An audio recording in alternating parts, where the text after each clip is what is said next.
Alright guys, in today's episode, we're going to be talking about the 60 card fun Grand Module deck I took to a 191 man event Konami Remote Duel Invitational Extravaganza, and I got top 32 with it. More specifically, 25th place. And there were a lot of really good players. So shout out to everyone who played at that tournament and all the judges and the Konami representatives. And before we start, I need to tell you, we are doing a Black Friday sale over at HeadtoHeadBattles.com. You can buy your booster boxes and cases of Genesis Impact and Blazing Vortex with code BF10, which will give you 10% off like already amazingly low prices. All right guys, so I want you guys to go check that out, and let's get started with this deck profile already. All right guys, so to get us started, we are playing triple Grand Module. Obviously it's not like some amazingly good card, but for this strategy and the strategy that took us to the top levels of competitive play, Grand Module really does come in very handy. All right, the next three cards we are playing are triple Eater of Millions. Now Eater of Millions is really good because one, it will, at the start of the damage step, banish a card, right?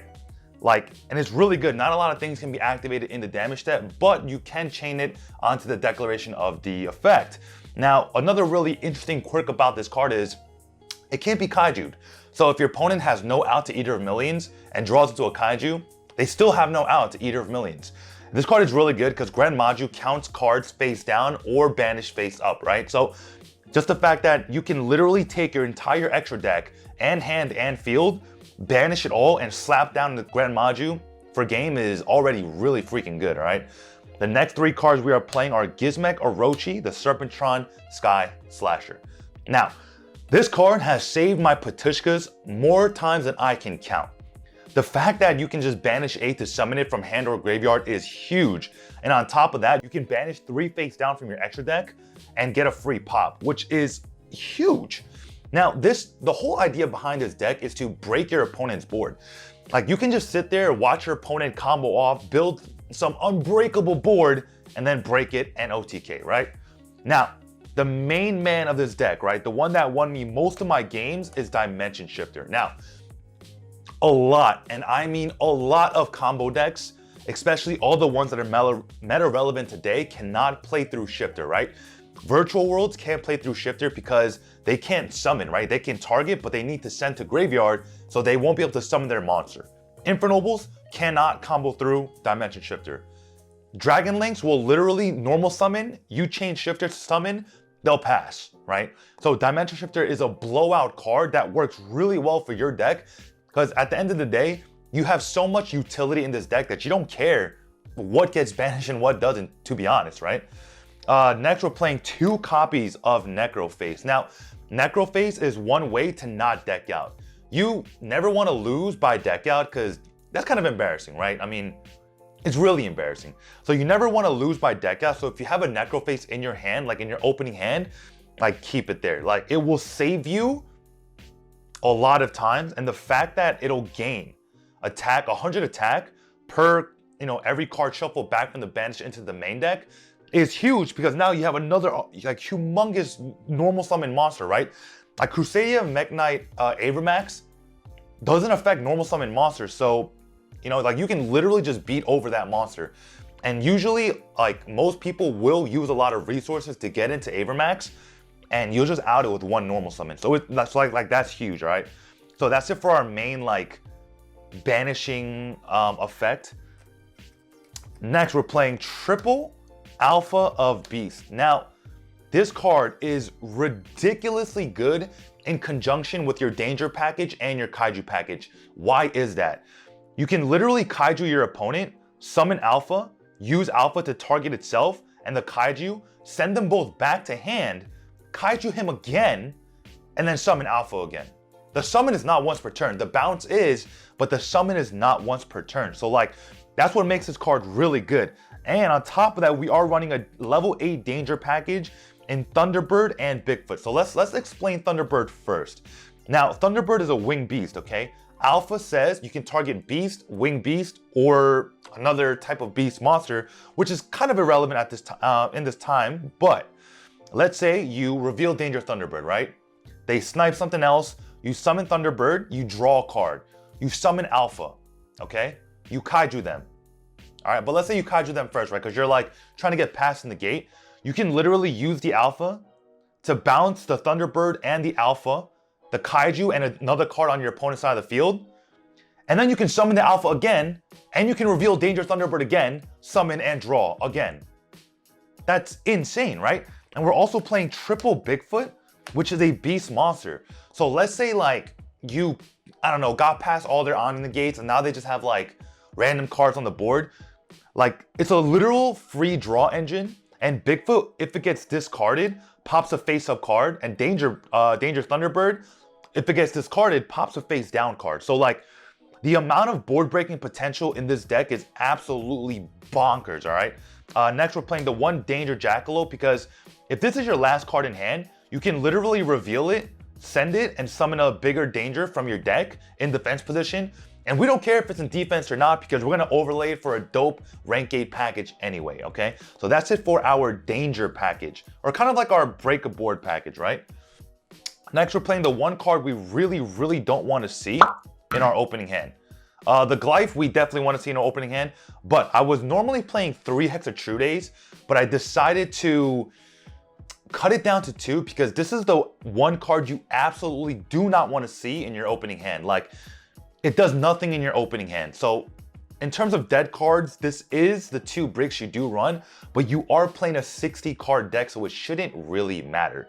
Now, Glyph is your one card to get you into Golden Castle of Stromberg, and you're saying, why don't you play 2 Glyphs or 3 Glyphs? So I am playing 1 Terraforming, and we're not playing the second Glyph because our side deck is a little bit extra spicy, and you'll understand once we get there, okay? Next, we're playing our Kaiju package in double Dogoran, okay? Double Gamma Seal, and double Godarla. You're saying that's a really weird package. And you're right. The one thing that all these have in common is that they are all level 8 Kaijus, meaning if I open 2 Kaijus and I give you a Kaiju and give myself a Kaiju, right? So let's say I give you Godarla and I give myself Gamma Seal and I have Alpha in the hand, I can summon Alpha, bounce itself, bounce the Godarla back to my hand. So now I have just a free Kaiju and you don't. And I can summon the Alpha again, overlay for a rank 8. Like this matters. Like we run such a huge level 8 package in the deck that Grand Maju is not our only primary way of winning games, right? Like if you guys watch me on stream over at twitch.tv/HeadtoHeadBattles, you guys can see every time I play at locals and I go 5-0 at locals that, you know, sometimes Grand Maju doesn't have to be the only win condition, all right?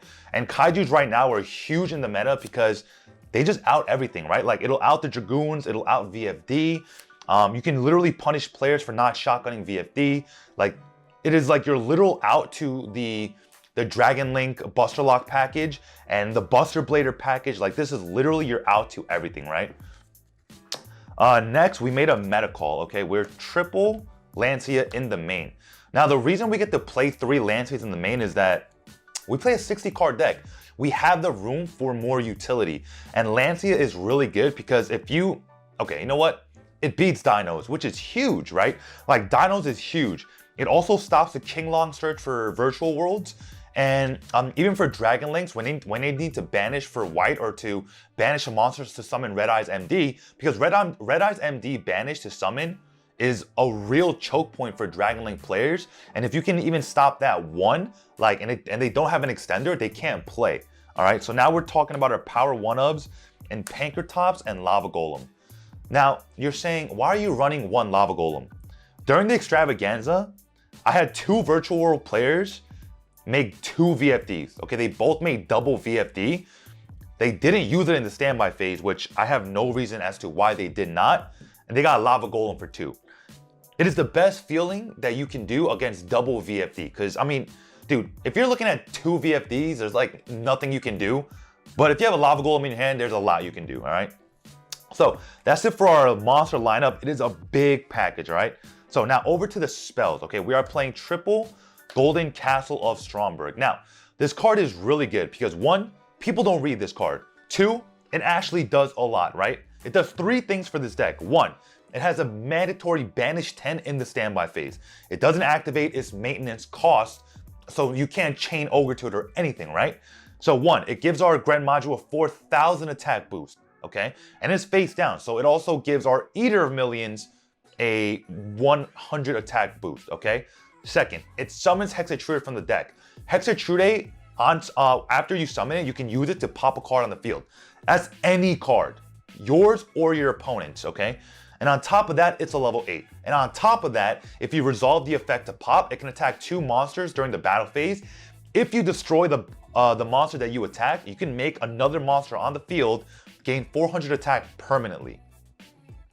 Permanently, okay? Golden Castle Stromberg also is a mirror force that will burn you for half. Now, this comes up a lot because a lot of people don't understand how this card works, right? You literally can win games off of Golden Castle alone, and I've done it on stream. Someone attacked into me. They had like 2,000 attack left. They attacked into me with like a huge beater, like a huge 4K beater, and they literally OTK'd themselves. So hilariously, it works out all the time. Next, we're running triple Pod Desires. Again, Pod Desires like really works in this deck because banishing 10 is amazing. And drawing 2 cards, I play so many power cards in this deck because there is so much room for utility that any 2 cards you draw is better than the 9 you're banishing or the 10 you're banishing, because like the banish also works in conjunction with your game plan, right? Next, we're maining triple Forbidden Chalice. Now, this card is stupid spicy, and I'm gonna tell you why I am maining Forbidden Chalice and not Infinite Impermanence. One, I don't want to go -1 in the hand and start my turn 2 with only 5 cards, right? Forbidden Chalice allows you to hold resources in your hand because Imperm doesn't really stop a lot in the meta anyways. If you ask a lot of the top players, they will literally tell you Infinite Impermanence does not have as much meta relevancy as it once did because there are so many extenders in the game. So, Forbidden Chalice, there's 3 really big points to it. 1, you can use it in the damage step, which is huge. Forbidden Chalice says, target 1 face-up monster on the field until the end of this turn, it gains 400, but its effects are negated. Because there is an attack modifier on this card, you can use it in the damage step. You cannot use Infinite Impermanence in the damage step, and if it's not like your first turn move, then you can't even use it into any step anyways. Forbidden Chalice allows you to bypass that. It really came up during the extravaganza when when all I had on the board was Castles and Serpentron, right? Serpentron is a 2450. They activated Dogmatica Punishment because they wanted to send the Entis to pop the Gizmek and the Golden Castle. But I chained Forbidden Chalice, so they couldn't send the Entis because Orochi is 2450. Plus 400 is bigger than 25. So basically, they had to send the BLS link, and they couldn't even like resolve like the punishment at all. Like they just couldn't because Chalice is too big, right? I mean, in conjunction to Chalice, now Gizmek is too big. Next, we're playing 2 Interrupted Kaiju Slumber. Now, a lot of decks today, after you out their Omni Negate, they mostly leave monster negates on the board, and they can't stop this card. Like you will literally wipe your entire opponent's board and get a free level 8 for free. That's really redundant, but that's how good this card is.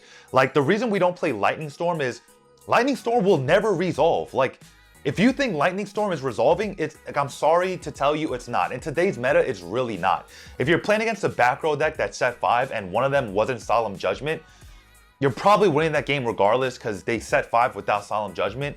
But at the end of the day, like no combo board will allow you to resolve Lightning Storm, right? It just doesn't make sense. But you're saying you can Kaiju then Lightning Storm. But again, the chances of you resolving Lightning Storm are rather low. Why not just break apart most of your opponent's board and get rid of the rest with Interrupted Kaiju Slumber, right? And even if you use Slumber as your first move and it gets negated, next turn you can banish this card and add a Kaiju to your hand. It actually helps you apply more pressure during the grind game. And you're saying like, why are you grinding with Maju anyways? Because it does come up, right? Next, we're gonna talk about all the draw power that we have in this deck. Okay, we're playing triple Trade-In. Now, every card you have in the deck is level 8. Well, 90% of the cards you have in the deck are level 8, right? So Trade-In is really good in conjunction with your dangers because this card says, discard 1 level 8 monster, draw 2 cards. When you discard Danger Bigfoot or Danger Thunderbird, you get their effects in the graveyard because you have discarded them. So not only do you get to draw 2, when you send a Danger to the graveyard, you can literally pop a face-up or a set card, which is absolutely bonkers in this deck, okay? Next, we're playing triple Allure of Darkness. Now, if you open too many Dimension Shifters or you have a Necroface in the hand, you can activate Allure of Darkness, and if they let it go, you draw 2 cards, banish the Necroface, and then you use Necroface effect to make both players banish 5 off the top of your deck. And if you banish a combo piece or a grind piece and or extender that they use, they'll most likely scoop right there, right? Next, we are playing 1 Raigeki, 1 Monster Reborn, 1 Terraforming, 1 Harpy's Feather Duster, and Dimensional Fisher, okay? Now, these are the power 1-ofs that I don't really care if they get banished. If I see it in my opening hand, that's great. If I don't, that's still great, because realistically speaking, I have so many extenders in the deck, I don't care about these cards, right? Like these are all cards you want to draw at your 6th card or have in your hand. Because one, if you're playing against Infernobles and you open shifters, like you're already winning, right? But if they rip 2 or 3 cards out of your hand, it doesn't matter because we did an imperm. So we still have 3 to 4 to 5 cards in the hand, which can still easily break an Infernoble board. If you guys were watching on stream and an Infernoble player ripped 3 cards out of my hand. So I started my turn with 3 cards and I still won. So like, it's crazy to think about that way, but that's just how powerful this deck actually is, all right? So let's move over into the extra deck, okay? Now, you're gonna be like, Susu, what are you doing, all right? We're playing 1 Zexal, number 3, 2, and 1. Now we're playing this package because in the side deck, we are playing what you would call in the Yu-Gi-Oh community a smoke screen side. So when you win the dice roll and you choose to go second and you slap their deck, right? You just slap their $400, $500, $600 deck. They're gonna be like, you know what? You go first next turn. You literally side in the entire Numeron engine plus Twin Twister plus Macrocosmos. You're still probably winning that game, okay? Next, we're playing 1 Invoke Mechaba, 1 Nova, and 1 Entis. Now, this is for Dogmatica players that are still playing Maximus. When they activate Maximus, all you have to do is send the Entis and the Nova, right? Because you get the Entis pop, and off of Nova, you can summon your own Mechaba, which means you have a free negate going into turn 2. You literally turn 0 for yourself, because you're going second, a Mechaba. Like, that's huge, right? And that is absolutely huge. Next, we're playing our OTK package, Dragulblion, Hope Harbinger, and Numeron Dragon. Now, Dragulblion, when this card first came out, I was like, this is like the greatest card like on the face of the planet. It literally will cheat out a Numeron Dragon with material attached to it.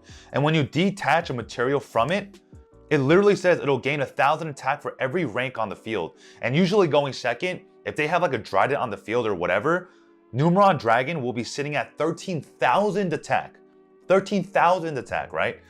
And even if they're not, and these are the only ranks on the field, this is still 9,000, right? And even if we can't OTK, we can always make Hope Harbinger to get that spell negate, which is absolutely huge. Next, we are playing Dingirsu. All right, we're playing Gimmick Puppet Giant Grinder. Let me get to that. And we're playing double A Zeus Sky Thunder. Now, number 15 Gimmick Puppet Giant Grinder is an amazing card, okay? It says up to twice per turn, you can pop a face-up monster on the field. If it was an Xyz, you can burn them for the attack that the Xyz had on the field. Again, huge, right? And Dingirsu is also really good because after you go Hexatrude, pop a card, and you go Gizmek, pop a card, you can go into Dingirsu, send a card, attack, let it battle, and on top of that, even if it battles, it can save itself from destruction, right? Then you overlay for Zeus, and now you have a Zeus on the field.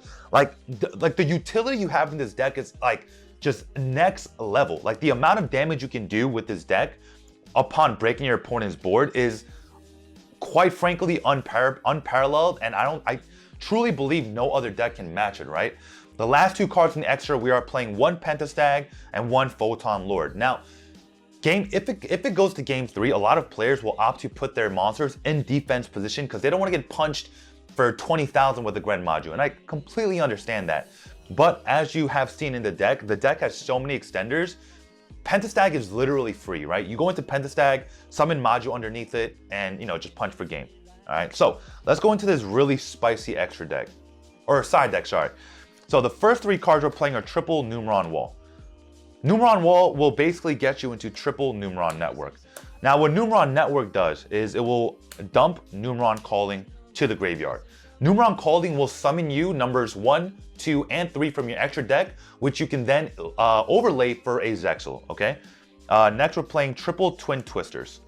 Again, Twin Twister says discard. So after you Twin Twister in the draw phase, because you can do that, you can discard any danger to get rid of their board, right? Because a lot of cards generally can't really work until the standby phase or main phase, and it does come up, but they can still chain to it, obviously, right? The one power trap we are running is Macrocosmos, because if we don't see the Dimension Shifter, but we see Macrocosmos, it basically does the same thing, right? I mean, they do exactly the same thing. And lastly, but not leastly, we're playing triple Infinite Impermanence. Now, the Imperms are good, right? So let's say you don't draw any Kaijus, and you're playing against VFD, right? You maining the Chalice and the Imperm gives you a better chance to see the Chalice or the Imperm. And if they only have one VFD, then you can play, then you're glad you played at least 6 forms of interruption for VFD in the standby phase, because you can't Kaiju in the standby phase, right? Now, the reason we're not running Forbidden Droplet is 1, it's a really expensive card. And 2, we don't get any benefit from discarding our hand. In fact, we want as many cards in our hand as possible. All right, guys. So we're gonna zoom up to the main cam now. Now, guys, so this deck is really powerful in the sense that, like, you can literally draw so many cards and banish so many cards. Like, you literally resolve all your win conditions just by playing, right? And there's like not a lot of decks that can do that. A lot of decks do need to combo off, and like they need to dig for their extenders to be able to play. But this deck, as you play, just as your cards do what they are intended to do, will help push you towards closer and closer to your win condition. All right, guys. So guys, if you guys want to just, tinker with decks like this, as you guys know, I joined this extravaganza to prove a point. And my point was that even as a casual player playing a 60 card casual deck, we can win. And there were some interesting things that did happen in the extravaganza that did kind of kick me out of top 16. But truthfully speaking, we only lost twice and we tied 1 time. The one tie that we got, it was a lot of things did happen. A lot of head judges were in the room. Konami themselves were in the room. I asked for an appeal many times, but it did not happen. If you guys want to hear more about that story, let me know in the comment section down below. It's just that this video is getting really long, all right, guys? But technically, I want you to know that we did finish 25th, but realistically speaking, this is a deck that could have ended in first place. And I truly believe that. We don't do many deck profiles on this channel, but when we do, it's for, when I'm showing you what is possible with fun decks and, basically what is possible in the game of Yu-Gi-Oh, guys. So if you guys enjoyed this video, make sure to subscribe, like, and comment. Hit that notification bell to join the notification squad.